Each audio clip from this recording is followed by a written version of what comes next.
Hi, it's Copperpippin. Welcome to my channel. Today's speed build, I'm doing the Lilsimsie Spooky Shell Challenge. I love Lilsimsie. I watch a lot of her videos, and if I can catch her streams, I try to. And this new shell challenge caught my eye, and I thought I'd give it a go. I'm gonna come clean. I don't actually do a spooky build. I do more of a very nice autumn grand house. You know, it's got its kind of more traditional dark woods and dark kind of stonework and all that and stuff, but it actually ends up being quite a nice regular large family home. We have 3 bedrooms, 2 bathrooms, living room, dining room, kitchen and office, so it is a big house. It's got, you know, lots of space for your Sims to spread out.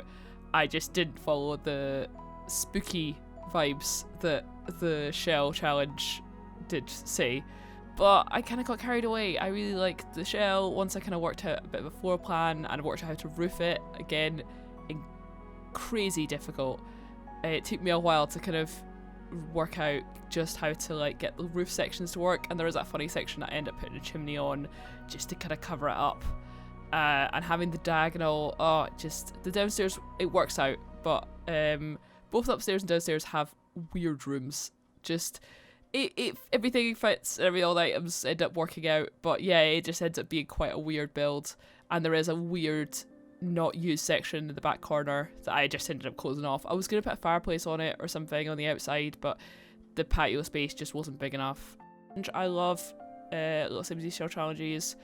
I did a previous one where I ended up making it a lake house. This one, of course, it's meant to have the spooky vibes. I didn't have as many spooky vibes. It's mostly just more traditional wood tones and wallpapers and like blacks and darks colours and dark woods. That's basically the level I went to. I really could have tried a little harder to make it spookier, but I've done a lot of spooky builds recently, and I just felt like I wanted to build a house that was more traditional autumn home. Most of the garden has an autumn kind of style to it. I put some pumpkins in there in the end and really give it an interesting kind of autumn feel for this kind of grand house. I did really struggle with this living area. I found it really difficult to work out what was the best way to lay it out, because it was this weird on a diagonal with a straight wall, not a diagonal, but another diagonal against the rest of the room. I really wanted to have lots of sitting area because it's quite a big family home, so there ends up being 2 sofas, an armchair, and also a small poof, because if you had any toddlers or anything like that, I always use them. I redesigned it, rechanged it, moved it around so much.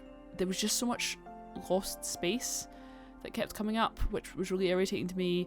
I think it ends up being okay with the way that I lay it out in the end. There's a little bit of lost space in the back wall, but it works out. It doesn't look too off. It's just so difficult with these kind of weird shaped rooms to really balance it out, but I think it works quite well. We also get this little office with the double bookcases and a little reading chair with kind of a little space so that your Sims, if they're interested in reading, they could sit and enjoy. I didn't actually put a computer on that desk in the end, but that gives you the option to kind of put whatever kind of computer or laptop or anything you want, or maybe it's just a working environment for your teens or your Sims. I tried to keep the wood paneling really consistent throughout the whole house, so I used the dark woods. I do wish we had more wallpaper paneling. I like what I ended up going with, but I want more choice. I like the using wood paneling when it's like a more traditional old home, but the styles, they're very restrictive. You end up recycling quite a lot of the same styles. I want some like plain paneling with like a plain colour on top, and not just the standard. I think there's one that's like pink, green and blue, and that's it. I want kind of like a little bit different. And you do get the country living ones. They gave us the 2 new ones, but they've got a very distinct look and a very distinct style that really can only be used in certain places. So that would be nice to have a little bit of a change for that. The main bedroom is a very basic room. I tried to keep it very nice, dark woods, The little nook has the kind of clothing and a mirror and all the little details. Master bathroom has a shower, toilet and sink, and the main bathroom has a shower, bath combo, toilet and sink with a little bit of style and design in there. I went for like a kind of kids woodlandy kind of room, and then an older teen with more of the kind of black and blue styling. I'm really trying to pack in as much kind of little items as possible with still kind of not over cluttering it, so it's still a usable house. I hope you enjoy this build, even though it isn't spooky, but I feel like it's actually quite a fun family home for your Sims who like to be a little bit eccentric, and I hope you enjoy the rest of this video. Leave me a little comment if you've got any ideas for any future builds. Give me a little like or subscribe, it does help. And don't forget you can get all my builds on the gallery. You just search my user ID, or any of them have the same name as the video as what they are in the gallery. And I will catch you in the next one. Bye!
You